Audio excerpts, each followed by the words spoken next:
is with immense humility that I stand before you to give this speech at this first session of the 15th congregation of this prestigious University of Professional Studies, Accra.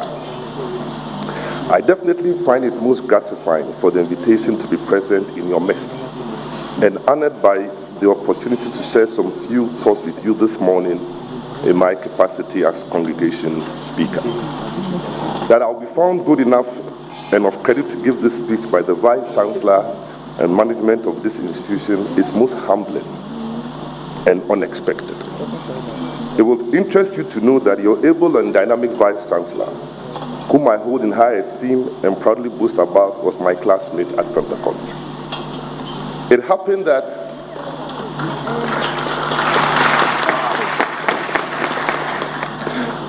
that he was a model student, and I'll say in all sincerity, I was a naughty and troublesome student who had a favorite pastime of teasing and worrying your Vice Chancellor.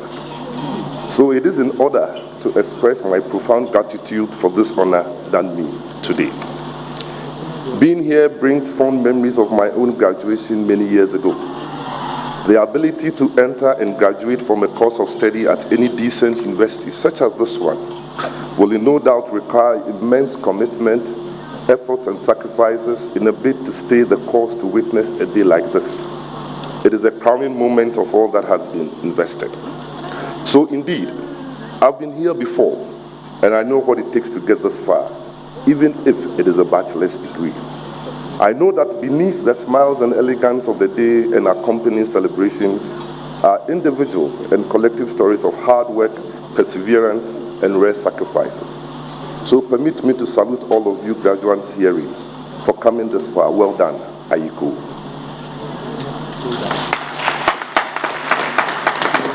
I also wish to commend the efforts and dedication of the hard-working and professional faculty members of this university who have imparted knowledge in you and helped to shape what you have become today and would be in the years ahead of you. I surmise it is equally fitting to specially acknowledge the immense support, sacrifices and investment that your families have made, which have all ensured the realization of this day and attainment of your academic feats.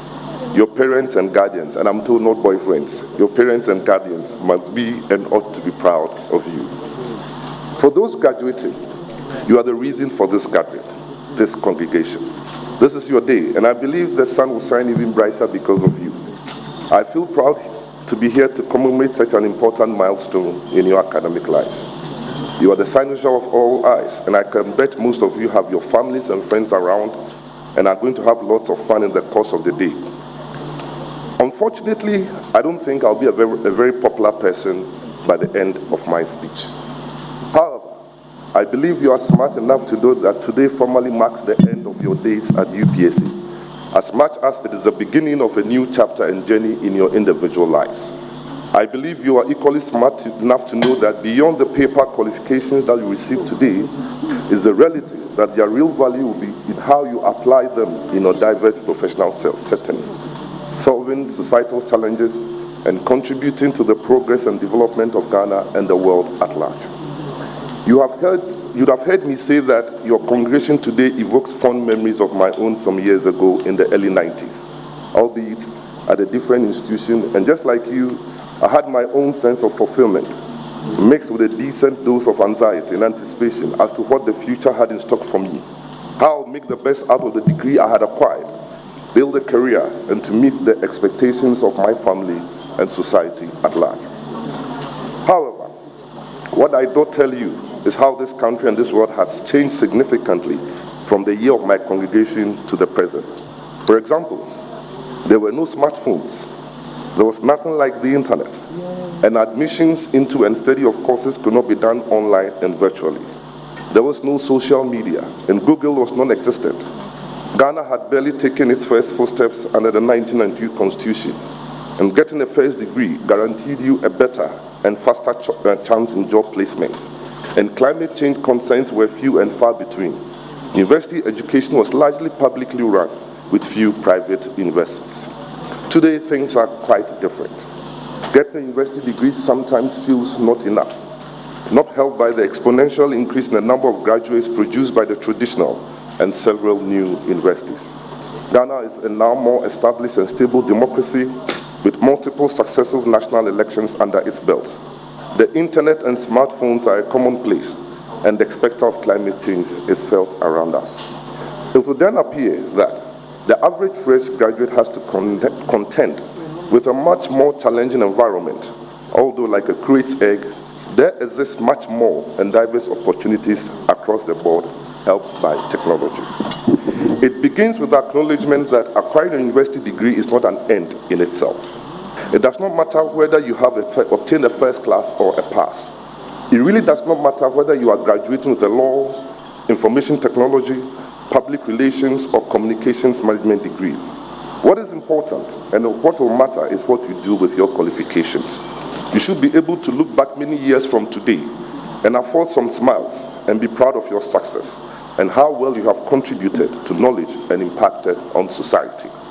The question is asked as to what young men and women like you can and ought to do to ensure that you are able to make the best out of your academic qualifications as you navigate your ways through the world of work, starting families, raising children, while you strive to meet and exceed expectations of society. Please allow me to share with you some nuggets of wisdom, culled from my professional and personal experiences, which I believe will stand you in good stead, both in your diverse professional settings as you impact and contribute to our country. Let us start with hard work and tenacity. The only place that success comes before work is in the dictionary. I need to tell you that this world belongs to people who put in the extra work and fight against all odds to get what they desire and dream of. Of course, we all have our lofty dreams. We all want to get to the top of our professions and careers. However, the reality is that you wouldn't be given and accomplish anything worthwhile on a silver platter. Life will not give you what you want without a fight. You should also be tenacious. You must persevere, for the road to success is full of obstacles. Of course, there will be failures. I want to let you know that you will fail, and actually wish that you fail. Every dream or fantasy has a corresponding nightmare. Failure in life is very good, for without failure, you will not succeed. Failure is the best test of character and fortitude, which you need a large dose of. Most of you may come from homes where your parents have brought you up on entitlement and indulgence. In adult life, that is not sustainable. How you respond and react to failure will set you on the right path. When you fail, you have two options: to give up or rise up from the ruins. You can choose to behave like the Babylonian exiles in Psalm 137, who sat and wept, hung their harps and remembered Zion, or have the attitude of the lepers at the entrance of the city gate of Samaria in 2 Kings, who declared, "Why stay here until we die? If we say we'll go into the city, the famine is there, and we will die. If we stay here, we will die. So let us go to the camp of the Arameans and surrender. If they spare us, we live. If they kill us, we die." We all know how God used them to destroy the Arameans. You must have the ability and capacity to withstand and overcome challenges and obstacles, and have the understanding that they are a natural part of the process that builds you and from which your real quality will shine through, like the rich lustrous glow of a diamond that was once dull and rough, achieved through time, pressure, and polishing. I recall my early days at the bar as a young legal practitioner in Kumasi in 1995. My father is Samson Boafo, called to the bar in 1972, and even at that time, one of the most successful and distinguished lawyers in Kumasi. My paternal uncle Kwame Boafo is also a very successful lawyer. While it was not a question of filling their big shoes, but they are still practicing, and in fact, my uncle is still in very active practice. The reality was that people judged me by what they had achieved and had similar and higher expectations of me. I decided that it should not be said of me that I was a failure. For contrary to public opinion, sustaining a gilded family tradition is scary and tough. I did not also want to be an also-ran. So I embraced hard work with a firm resolve and discipline in putting in the hours. I was motivated and buoyed by the following timeless words of the 26th President of the United States, Theodore Roosevelt, that nothing in the world is worth having or worth doing unless it means effort, pain, difficulty. I have never in my life envied a human being who led an easy life. I have envied a great many people who led difficult lives and led them well. That even influenced my decision to be trained by some other equally brilliant lawyers in Kumasi other than my father, such as K. Asumedu Sechi, JBO Popi, and Papa Dassin, all of blessed memory. That was to afford me the opportunity to benefit from different perspectives in legal training and to develop better in my chosen career, more particularly as my father had then been elected as the MP for Subin constituency and also the minority chief whip, so didn't have much time to tutor me. I had to grow up all of a sudden. It is said that variety is the spice of life. Moreover, I knew that comfort zones and routine can kill dreams and stagnate growth. Sometimes you need to leave your comfort zones to be better. As an American author wrote, comfort is the enemy of achievement. I believe that helped to get a very good start in my legal practice and hone my skills in law and overall contributed to what I am now. Undoubtedly, my father's law firm became the ultimate beneficiary because I became better positioned and more refined and more capable to grow it. I encourage you, my dear friends, not to only work hard in order to achieve your dreams, but I challenge you to step out of your comfort zone. The good Lord commanded Abraham to leave the land of his fathers to the land that he, the Lord, will show him, and take risks. Explore more. Challenge yourself. Sometimes do something different. You will certainly make mistakes, but they will make you better. You will unwittingly unearth untapped talents and interests that you had no idea of. That is how many of the past and present accomplished and successful men and women fulfilled their dreams and built empires and legacies. You have to ingrain in your mind that each person has his own destiny. Do not set your life on another person's destiny trajectory. Inasmuch as it is very important to seek advice from people who have trodden a particular path, do not give up because somebody before you failed. You must cultivate the habit to think disruptively unconventional and challenge established norms intellectually, and always beware of herald advice. In the story of the birth of our Lord Jesus Christ, as recounted in the Gospel according to Matthew, 3 wise men from the east came to Jerusalem to worship the King of the Jews after seeing his star. They inquired of the born king's whereabouts from King Herod, who told them that when they found the born king, they should come and inform him so he goes to worship him, when his intention was to kill the newly born king. There will be people who, under the pretext of advising you, may rather be killing your vision because of envy or the fact that they can't bear to see you succeed. I want to let you know that humility is strength, and without humility, no one can succeed. Humility is not timidity or a lack of vision. Humility allows you to admit your weaknesses so you can work on them. It allows you to tap into the potentials and talents of others. In 1 Kings 5, we read the story of the wise King Solomon seeking help from Hiram, king of Tyre, in preparations for the building of the temple. Solomon's statement in verse 6 is revealing. You know that we have no one so skilled in felling timber as the Sidonians. By reason of Solomon's humility, he was able to reach out to the Sidonians to fell wood for the building of the temple. Please understand that there's no self-made person on earth. You need people to open doors for you. Please learn to treat anyone who comes your way with respect, especially people of low standing in society. It was a maidservant who led Naaman to his healing and salvation. I guess if Naaman and his wife had treated their maidservant badly, she wouldn't have yearned for her master to be cured of leprosy. If Joseph has treated his fellow prison inmates with disrespect and not interpreted their dreams for them, the cupbearer of Pharaoh would not have recommended him. And I want you to know that in life, servants have more access to the master than anybody. I guess if Professor Oko is chairing an academic board meeting and his wife comes there, she'll be told that he's busy. But the person who gives him water will be allowed in. So always understand that drivers, house boys, and people who shine the shoes of powerful men have more access even than their spouses.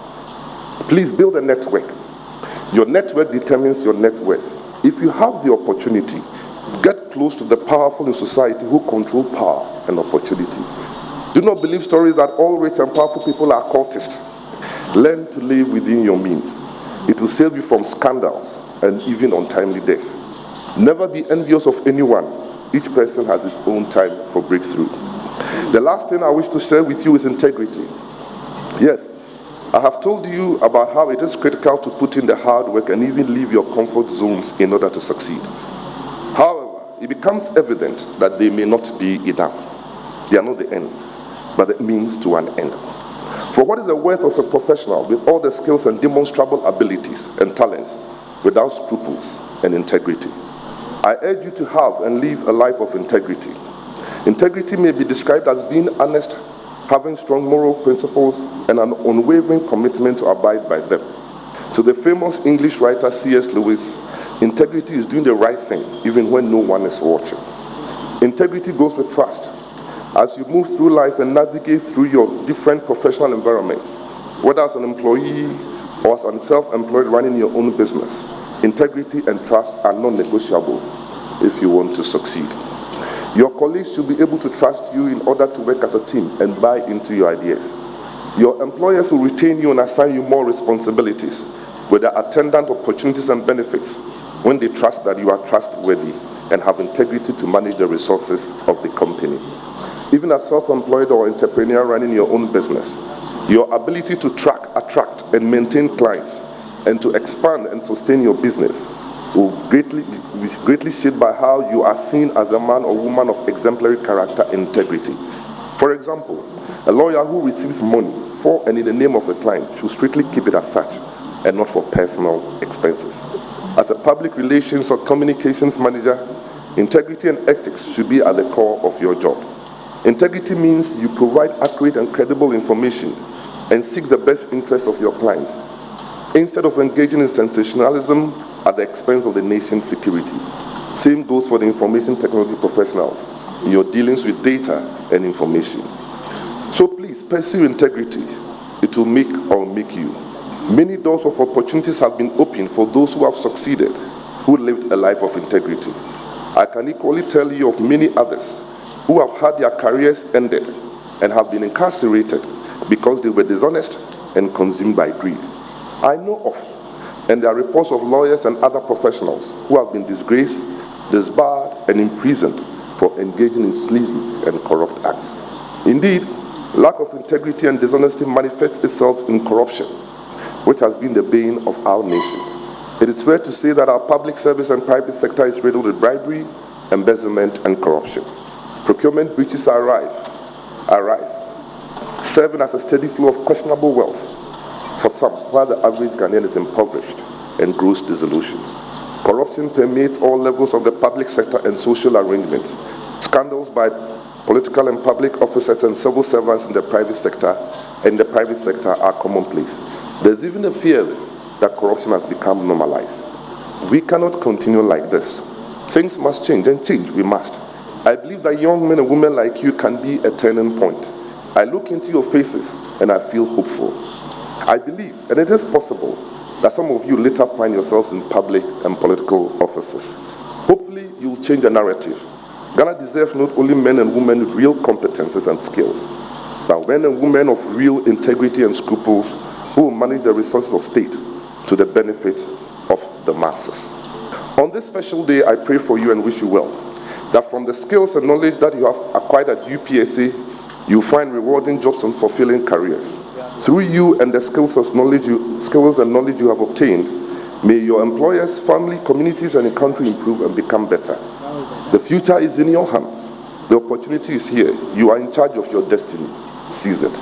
As the popular Brazilian novelist and author Paulo Coelho wrote in his book, The Alchemist does. And when you want something, really want something, all the world conspires in helping you to achieve it.